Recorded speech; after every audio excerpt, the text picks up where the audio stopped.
We're focusing on North Clare now, for where history, heritage and community come together for Féile Finne, or the Festival of Finne in Corofin. Tonight, the opening night shines a spotlight on one of the region's most remarkable archaeological sites, of course, Caherconnell Stone Fort, the 1,000-year-old Ringfort that has revealed extraordinary insights into Gaelic life, from international trade links to some of the earliest evidence of literacy in this country. And joining me now in studio is Declan Kelleher, Chairperson of Corofin Historical and Heritage Association, and also on the line then is Sean Davoren, co-founder of the Caherconnell Field School and Visitor Centre, and you're both very welcome to the show. And Declan, can you talk to us about the importance of Féile Finne and its importance, I guess, to the community in Corofin?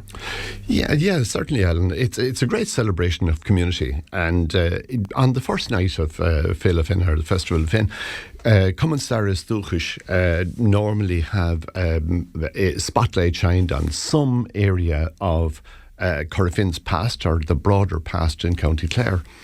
And this year gave us the opportunity to look up the road and to see what our neighbours in Cairn have done in Caherconnell, where the Davoren family have done an absolutely tremendous job in making the Ringfort at Caherconnell, in making it accessible to everybody, in that its story is now allowed to come to life.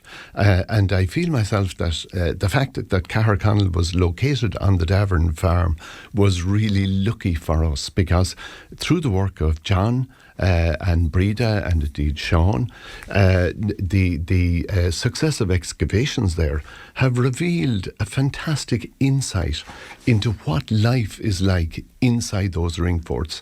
And we have many of them in County Clare. We pass them daily, but we don't know really what happened inside those walls, and that is the great secret, I think, that Sean can reveal to us tonight through the scientific research that they've done there on the various excavations. Okay, we'll find out how revealing Sean will be before tonight, because we're going to bring him in now. And I guess, Sean, you have described the fort as a window into Gaelic life, and it is, Caherconnell, larger, better preserved than many ring forts, and it was occupied for around 600 years, which is remarkable. What makes it stand apart from, as Declan has highlighted, the other ring forts in this county? Morning, Alan. Thanks for having us on. I suppose the big thing about Caherconnell that makes it especially interesting is that it's a place with such a long and such a layered history. It gives us this really interesting window into medieval rural life, but also into the wider Burren landscape. I think often when we come into the Burren today, we tend to think about it as a big kind of empty space. And one of the things Caherconnell reminds us of is how heavily populated and how active and how actively managed a space it was throughout the medieval period. So I think it gives us this really nice insight into kind of what rural life would have been like back then. We're obviously very lucky with the quality of the artefacts we've recovered. Dr. Michelle Comer has been working with us here at Caherconnell for over 15 years now. And through those excavations, we've learned an awful lot about how the people here would have lived, and also about the kind of high status activities they engaged in. So we get really nice metalwork finds, we get really nice craft work finds. And I think I'm the least handyman there ever was, so I'm always stunned when I see the sort of things that people are able to make. Yeah, and I'm really fascinated as well, in particular, Sean, by the fact that, you think that long ago, and Ireland being an island nation, that we were very, more cut off than we would be now with modern forms of transportation. But there's mention of, glass from Venice, amber from the Baltic, which gives a real fascinating insight into the connections between Clare and the wider world at the time. Yeah, I think that's such a fascinating story. I actually asked Michelle about this because I was so surprised, particularly when the glass from Venice turned up.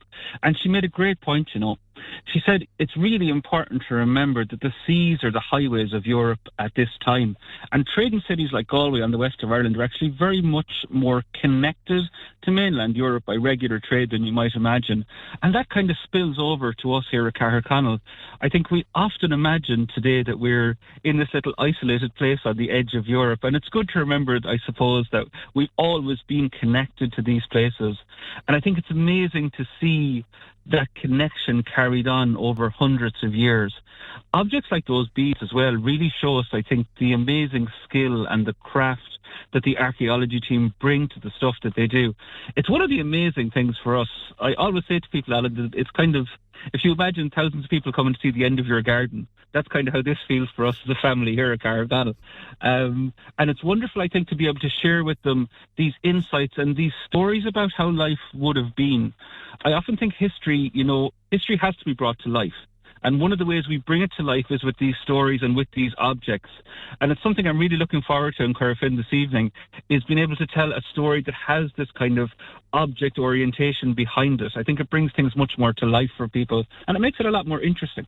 Yeah, it really does. And I suppose, Declan, I mean, it's such a fascinating place, but, I'm reminded of that, old line that what's on your doorstep, you can be kind of unaware of or not cognizant of, and having something like Caherconnell Stone Fort there might be quite a lot of Clare people who have never been to it or have heard of it but don't know that much about it, certainly don't know that, there's objects or artefacts from abroad, from the Baltic and Venice there.